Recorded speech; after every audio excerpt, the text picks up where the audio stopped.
Dear friends, मैं doctor पवन वासनीवाल आपका स्वागत करता हूं, वेलकम करता हूं। फ्रेंड्स, आज हम एक अलग से नया टॉपिक पढ़ने वाले हैं जिसपे ध्यान दीजिएगा। यहाँ पे हम फार्माकोग्नोसी पढ़ने वाले हैं। आज फार्माकोग्नोसी में आपको बहुत सिंपल सा सेकेंडरी मेटाबोलाइट्स का मैं 2-3 वीडियो डाल चुका हूं। आप यदि वो वीडियो नहीं देख चुके हैं तो आप वो वीडियो जरूर देखिएगा।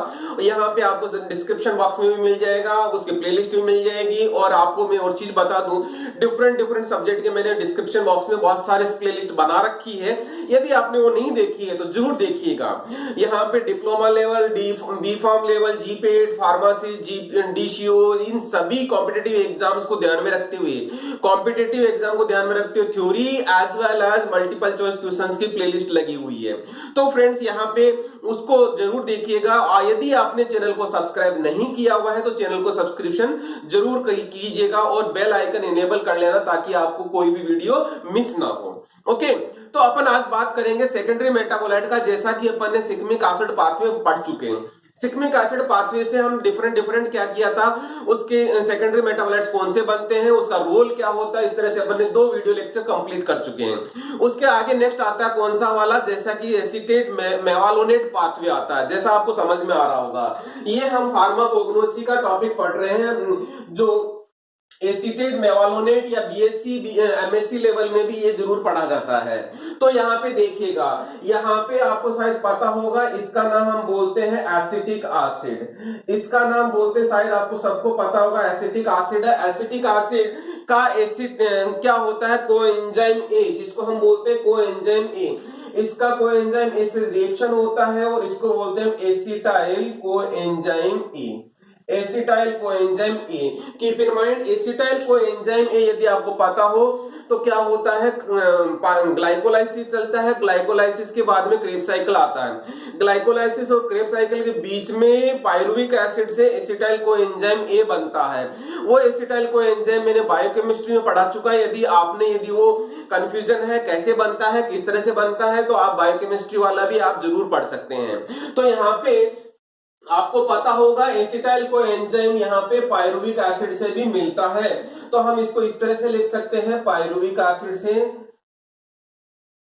पायरुविक एसिड है और पायरुविक एसिड से ये एसिटाइल कोएंजाइम बन गया। ओके, अब ये एसिटाइल कोएंजाइम बन गया। ध्यान दीजिएगा, यहाँ पे एसिटिक एसिड में 2 कार्बन है, उसी तरह से एसिटाइल कोएंजाइम में भी 2 कार्बन है। कार्बन की गिनती जरूर रखना क्योंकि आगे अपन को इसी तरह से समझना है। अब अपन क्या करते हैं, जैसे ये चीज बनती है इसमें क्या होता है, अगेन एसिटाइल कोएंजाइम ए आता है, सेम एसिटाइल कोएंजाइम ए आता है।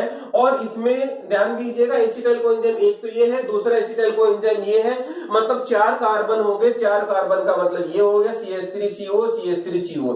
तो ये क्या हो गया, इसका यदि अपन नाम लिखेंगे तो क्या लिखेंगे, एसिटो एसिटाइल कोएंजाइम। इस पार्ट को हम क्या बोलते हैं, एसिटो। तो हम इसका नाम लिखेंगे aceto acetyl coenzyme A. Keep in mind, जैसे ही ये एसिटो एसिटाइल कोएंजाइम ए बनता है, उस इमीडिएटली अगेन एसिटाइल कोएंजाइम एक और आता है। क्या आता है, एसिटाइल कोएंजाइम ए और आता है। और ये एक कंपाउंड बनता है। ये क्या होता है, मतलब ध्यान दीजिएगा, एक एसिटाइल कोएंजाइम ये, दूसरा एसिटाइल यहां जुड़ गया, तीसरा एसिटाइल ये जुड़ गया। इस तरह से कितने कार्बन हो गए, 3 एसिटाइल हो गए। 3 एसिटाइल का क्या हो गया, यहाँ पे 6 कार्बन हो गए। तो देखिएगा, मैं नंबरिंग करता हूं, 1 2 3 4 5। इस तरह से 5 कार्बन हो गए और एक कार्बन ये जुड़ा हुआ। ध्यान दीजिएगा, इस कार्बन को हम यदि अपन कहते हैं, जो फंक्शनल ग्रुप के नेक्स्ट कार्बन होता है हम उसको अल्फा कार्बन बोलते हैं। इस कार्बन को अल्फा बोलेंगे, तो हम इसको क्या बोलेंगे, बीटा बोलेंगे। ध्यान दीजिएगा, बीटा कार्बन हो गया। बीटा कार्बन पे OH ग्रुप और CH3 ग्रुप जुड़ा हुआ है। एक चीज और बता दूं, 5 कार्बन टर्मिनल कार्बन पे कार्बोक्सिलिक ग्रुप है। टर्मिनल कार्बन पे कार्बोक्सिलिक ग्रुप है, इधर भी कार्बोक्सिलिक ग्रुप का डेरिवेटिव है। ठीक है, तो उस तरह के हम बोलते हैं ग्लूटेरिक एसिड। क्या बोलेंगे, ग्लूटेरिक एसिड। तो ध्यान दीजिएगा, ग्लूटेराइल का डेरिवेटिव हो गया। बीटा पोजीशन पे क्या है, बीटा। मैं यदि इसका नाम लिखूं तो आप देखेंगे beta methyl, sorry beta hydroxy लिखेंगे पहले, beta hydroxy, beta methyl glutaryl coenzyme E. Coenzyme A. तो इसका नाम अपन देखिएगा कैसे लिखेंगे, ग्लूटेराइल तो क्या हो गया 5 कार्बन का डाइकार्बोक्सिलिक एसिड हो गया, उसका कोएंजाइम ए हो गया, और इसमें बीटा मिथाइल हो गया, बीटा हाइड्रोक्सी हो गया। तो इसका हम शॉर्ट में नाम लिखेंगे तो देखिएगा इसको क्या बोलते हैं, HMG कोएंजाइम ए। तो इसका शॉर्ट में लिखते हैं HMG कोएंजाइम ए। क्लियर? तो ये हो गया इसका HMG कोएंजाइम ए बन गया। HMG कोएंजाइम में ध्यान रखिएगा अगेन 6 कार्बन है। अब इसका क्या होता है, जैसे ही HMG कोएंजाइम में बनता है इसका क्या होगा, रिडक्शन होगा। क्या कौन करेगा, NADPH2 रिडक्शन करेगा और NADMP बन जाएगा। Keep in mind addition of hydrogen हो गया तो क्या हो गया, ये कोएंजाइम ये कन्वर्ट हो गया अल्कोहल में। क्लियर? तो ये जो प्रोडक्ट बना इसको बोलते हैं अपन मेवालोनिक एसिड। क्या बोलेंगे, मेवालोनिक एसिड। ये मेवालोनिक एसिड बना। ध्यान दीजिएगा जैसा कि हमारा जो पाथवे बोला था एसीटेट मेवालोनेट पाथवे, तो यहाँ पे एसीटेट से तो स्टार्ट हुआ था, एसिटिक एसिड से तो स्टार्ट हुआ था हमारा, और मेवालोनिक एसिड बन रहा है। मेवालोनिक एसिड बन रहा है, इसी बेसिस पे इसका नाम रखा जाता है, इसी बेसिस पे इसका नाम रखा जाता है। एक चीज और यहाँ पे जो एंजाइम काम आता है उस एंजाइम को बोलते हैं HMG coenzyme A reductase. HMG coenzyme A reductase एक एंजाइम होता है जो यहाँ पे काम आता है। यहाँ पे काम क्यों आते हैं, ये HMG coenzyme A reductase important है, आपको याद रखना है। मैं थोड़ी देर बाद में इसकी और चीज बताऊंगा। ठीक है, मेवालोनिक एसिड बन गया। अब जैसे ही मेवालोनिक एसिड बन गया तो फिर क्या होता है, यहाँ पे 2 ATP आते हैं, 2 ATP आते हैं और यहाँ पे 2 ADP में कन्वर्ट हो जाते हैं। तो इसने क्या किया, 2 फॉस्फेट ग्रुप दिए, फॉस्फेट ग्रुप यहाँ जुड़ गए, इस तरह से 2 फॉस्फेट ग्रुप जुड़ गए तो ये इसका पायरोफॉस्फेट डेरिवेटिव बन गया। किसका डेरिवेटिव, मेवालोनिक एसिड का पायरोफॉस्फेट डेरिवेटिव बन गया। जैसे ही पायरोफॉस्फेट डेरिवेटिव बन गया मतलब इस स्टेप को हम क्या बोलते हैं, फॉस्फोराइलेशन। पहले वाले स्टेप को रिडक्शन बोल रहे थे, ये एल्डोल कंडेंसेशन था।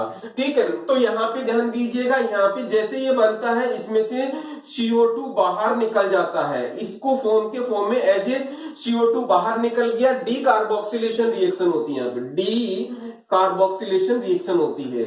डी कार्बोक्सिलेशन रिएक्शन होते क्या हो गया, डबल बॉन्ड का इंट्रोडक्शन हो गया, यहाँ पे डबल बॉन्ड इंट्रोड्यूस हो गया, यहाँ से OH भी निकल गया। तो याद रखिएगा वाटर एंड इस तरह से CO2 एंड वाटर निकल के बाहर चला जाता है। और यहाँ पे अब ध्यान दीजिएगा जैसा कि आपको पता है कि यहाँ तक हमारा 6 कार्बन था, अब यहाँ से 1 कार्बन बाहर निकल गया मतलब CO2 बाहर निकल गया। तो आपको पता होना चाहिए कि यहाँ पे इस कार्बन को 5 कार्बन वाला बोलेंगे, C5 बोलेंगे।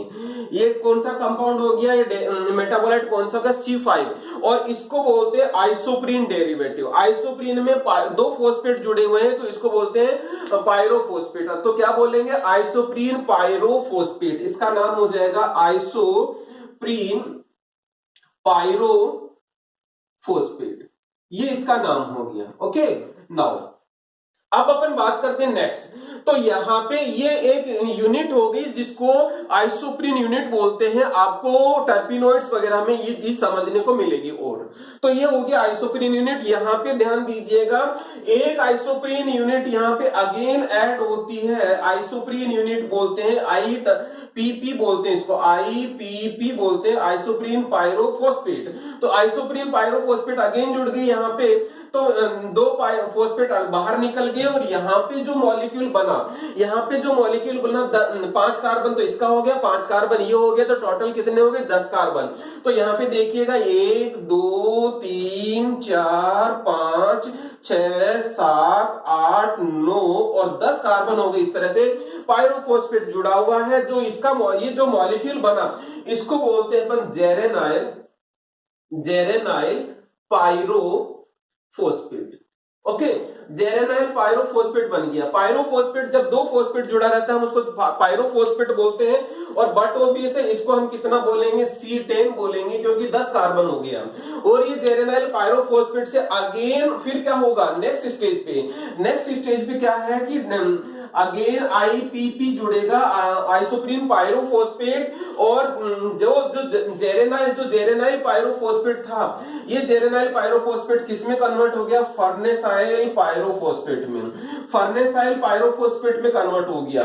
जैसे फर्नेसाइल पायरोफॉस्फेट में कन्वर्ट होता है इमीडिएट, और इसको हम क्या बोलते हैं? सेस्क्यूटर्पीन बोलते हैं, जिसमें 5 कार्बन यहाँ थे, 10 कार्बन यहाँ थे, तो C15 हो गया। और बट वो भी आपको शायद पता होगा, C10 वाले को जेरेनाइल पायरोफॉस्फेट को बोलते हैं मोनोटर्पिनोइड, मोनोटर्पिनोइड। ओके, तो ये हो गया मोनोटर्पिनोइड। दूसरा हो गया सेस्क्यूटर्पिनोइड, जिसमें C15 होगा, मतलब आइसोप्रीन की यूनिट कितनी होगी? 3 यूनिट हो गई।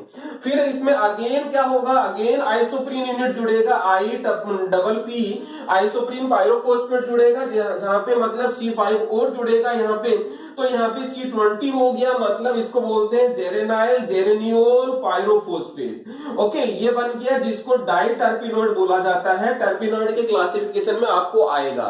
फिर उसके बाद में फिर से ये क्या हो गया? 20 हो गया, यहाँ पे 2 मॉलिक्यूल इसके जुड़ जाते हैं, तो ये बन गया टेट्राटर्पिनोइड, जिसमें एक एग्जाम्पल के तौर पे अपन बात करें तो कैरोटिनोइड्स होता है, और यहाँ पे 20 थे कार्बन, तो ये कितने हो गए?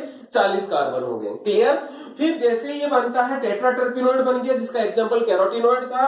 अब यदि यहाँ पे CN फॉर्म हो जाए, N का मतलब नंबर ऑफ आइसोप्रीन कार्बन, तो यहाँ पे ध्यान दीजिएगा, यहाँ पे पॉलीटर्पिनोइड हो गया। पॉलीटर्पिनोइड का एग्जांपल है रबर, जिससे जेरेनाइल जेरेनियोल पायरोफॉस्फेट के बहुत सारे मॉलिक्यूल जुड़ के पॉलीटर्पिनोइड बनाते हैं। ओके, जिसका एग्जांपल आपको समझ में आ गया होगा, क्या हो गया? रबर।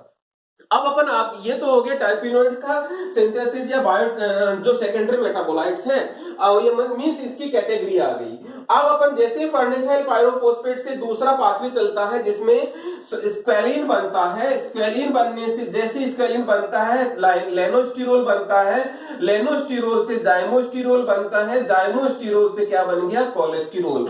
कोलेस्टिरोल का शायद पता होगा कौन सी कैटेगरी का आ गया, आपको शायद पता होगा, ये स्टीरॉयड है। ओके, स्टीरॉयड है, मींस यहाँ पे keep in mind, acetate mevalonate pathway से दूसरा मेन कैटेगरी कौन सी कैटेगरी बन रही है? स्टीरॉयड कैटेगरी बन रही है यहाँ पे। तो ये हम किसकी बात कर रहे थे? ये बात कर रहे हैं पर एसीटेट मेवालोनेट पाथवे, जो सेकेंडरी मेटाबोलाइट का पाथवे है, और ये प्लांट सेल में होता है। प्लांट सेल में मतलब क्या टर्पीन्स बन रहे हैं इससे, और स्टीरोइडल न्यूक्लियस बन रहा है। स्टीरोइडल न्यूक्लियस का बहुत अच्छा एग्जांपल है डायस्कोरिया, जिसमें स्टीरोइडल न्यूक्लियस बनता है। तो आपको शायद समझ में आ गया होगा, जीपेट से रिलेटेड क्वेश्चन है कि इस डायस्कोरिया में कौन सा पाथवे चलता है मेनली, तो आपको याद करना है acetate mevalonate pathway. Acetate mevalonate pathway उसको क्यों बोला जाता है? एसिटिक एसिड से स्टार्ट होता है, मेवालोनिक एसिड इसका की कंपोनेंट बनता है, जिससे आगे बात करते हैं। अब अपन बात करते हैं सेम पाथवे एनिमल सेल में भी चलता है, मतलब ह्यूमन बीइंग में भी चलता है। ह्यूमन बीइंग में कैसे चलता है? वही पाथवे चलता है, एसिटाइल कोएंजाइम से ये पूरा पाथवे चलता है। HMG कोएंजाइम ए आता है, HMG कोएंजाइम रिडक्टेज चलता है, HMG कोएंजाइम रिडक्टेज एंजाइम से ये पाथवे चलते हुए यहाँ पे ये स्क्वेलिन बनता है, स्क्वेलिन से कोलेस्टेरॉल बनता है। ये वाला पाथवे ह्यूमन बीइंग में नहीं चलता। तो यहाँ पे ध्यान दीजिएगा, ह्यूमन बीइंग में कोलेस्टेरॉल ज्यादा बन रहा है, ज्यादा बन रहा है, तो आपको पता होना चाहिए कि यदि ज्यादा कोलेस्ट्रॉल बनेगा तो क्या करा? हाइपरलिपिडीमिया हो जाएगा। हाइपरलिपिडीमिया क्यों होने की वजह से क्या होगा? ब्लड प्रेशर वगैरह वगैरह बहुत सारी प्रॉब्लम्स होने लग जाती है। तो याद करना, ये वहां पे हाई ब्लड प्रेशर को रोकने के लिए शायद पता होगा स्टेटिन्स देते हैं, सिम्वास्टेटिन, रोजुवास्टेटिन, फ्लुवास्टेटिन, बहुत सारे स्टेटिन्स होते हैं। वो स्टेटिन्स क्या होते हैं शायद आपको पता हो, तो यहाँ पे आपको याद करना है कि इस एंजाइम को कौन करता है? इनिबिट करता है। कौन करता है? स्टेटिन करता है इस एंजाइम को इनिबिट। क्लियर? तो यहाँ पे HMG को एंजाइम ए रिडक्टेज का इनिबिशन कौन करता है? स्टेटिन्स करते हैं। और वो स्टेटिन्स कौन से होते हैं शायद पता होगा, अगेन मैं बोल रहा हूँ, सिम्वास्टेटिन, रोजुवास्टेटिन, फ्लुवास्टेटिन, इस तरह की बहुत सारे स्टेटिन्स होते हैं जो स्टेटिन HMG को एंजाइम ए को रिडक्टेज को इनिबिट कर देता है। इनिबिशन से क्या होगा? ये पाथवे आगे फॉरवर्ड नहीं होगा, आगे फॉरवर्ड नहीं होगा तो कोलेस्ट्रॉल का सिंथेसिस नहीं होगा, कोलेस्ट्रॉल का सिंथेसिस नहीं होगा तो क्या होगा, स्टेटिन किस तरह से काम करने लगी, एंटी हाइपरलिपिडेमिक। ओके, तो ये हो गया आपका फार्माकोलॉजी का पार्ट जो एनिमल सेल में चलता है। एनिमल सेल में आपको अपन टारगेट करते हैं HMG coenzyme A reductase enzyme को। क्लियर? अब अपन बात करते हैं, आपको पता होना चाहिए कि इसमें क्वेश्चन क्या बनता है यूनिवर्सिटी एग्जाम और कॉम्पिटिटिव एग्जाम में। यूनिवर्सिटी एग्जाम में क्वेश्चन सीधा का सीधा बनता है कौन सा, कि write short note on acetate mevalonate pathway. तो आपको पूरा का पूरा ये पूरा पाथवे लिखना है और उसको डिस्क्राइब करना है। यदि क्वेश्चन मार्क्स का एलोकेशन कम है तो आपको छोटा लिखना है, इतना लिख के काम चल जाएगा।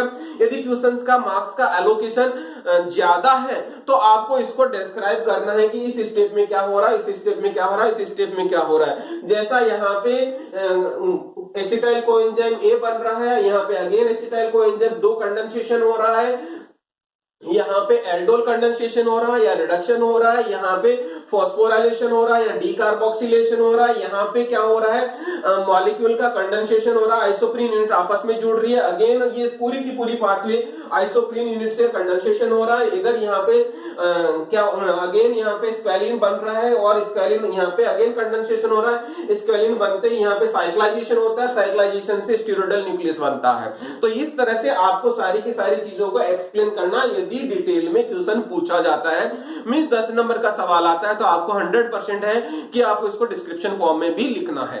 अब अपन बात करते हैं यहाँ पे कॉम्पिटिटिव एग्जाम से। कॉम्पिटिटिव एग्जाम से क्वेश्चन किस तरह का पूछा जाता है, आपको याद रखना है। पहला तो एसीटेट मेवालोनेट पाथवे स्टार्ट कहां से होता है, या स्टार्टिंग मटेरियल कौन होता है, दैट इज एसिटिक एसिड, या दूसरा ऑप्शन एसिटाइल कोएंजाइम भी हो सकता है। क्लियर? तो एक तो एग्जांपल ये हो गया। दूसरा मेवालोनिक एसिड बनता है, वो कितने कार्बन का होता है, वो आपको याद रखना है, 6 कार्बन का होता है। क्यों याद रखना है कि इसमें 3 एसिटाइल कोएंजाइम पार्टिसिपेट करते, 3 एसिटिक एसिड में 2 कार्बन होते हैं, तो मेवालोनिक एसिड में कितने हो गए, 6 कार्बन हो गए, ये याद रखना। आइसोप्रीन यूनिट क्या होती है, आइसोप्रीन यूनिट ये होती है जिसमें 5 कार्बन होते हैं, क्योंकि इसमें से CO2 बाहर निकल जाता है। आइसोप्रीन यूनिट की कंपोनेंट होता है, आइसोप्रीन यूनिट ही बार बार यहाँ पे जुड़ता चला जाता है। और नेक्स्ट क्वेश्चन बनता है कौन सा, टर्पिनोइड्स का biosynthesis. Terpenoid as a secondary metabolite कौन से पाथवे से बनती है, तो आपको आंसर करना एसीटेट मेवालोनेट पाथवे से बनती है। जैसा कि आपको दिख रहा है मोनोटर्पिनोइड, सेस्किटर्पिनोइड, डाइटर्पिनोइड, टेट्राटर्पिनोइड, पॉलीटर्पिनोइड, इस तरह से एग्जांपल हो गया। यदि मैं बात करूं दूसरा रबर कौन से पाथवे से बनता है, तो आपको अगेन आंसर करना है कौन सा, एसीटेट मेवालोनेट पाथवे, क्योंकि आपको दिख रहा है कि रबर आपका एग्जांपल कहां आ रहा है, यहाँ पे जो पॉलीटर्पिनोइड का एग्जांपल है। क्लियर? कैरोटीनोइड्स किसमें मिलता है, जैसा कि आपको पता है कि गाजर में कैरोटीनोइड्स मिलता है जो आईज के लिए बहुत ज्यादा इंपॉर्टेंट रहता है यहाँ पे। तो यहाँ पे आपको ये भी याद रखना है कि आईज में जो या गाजर में जो होता है कैरोटीनोइड बनता है वो कौन से पाथवे से बनता है, तो आपको अगेन वही चीज याद रखना है कौन सा, एसीटेट मेवालोनेट पाथवे। ये पूरा का पूरा मैंने आपको सारी चीज बता दी कि कॉम्पिटिटिव एग्जाम और यहाँ पे यूनिवर्सिटी एग्जाम में किस तरह का क्वेश्चन पूछा जाएगा।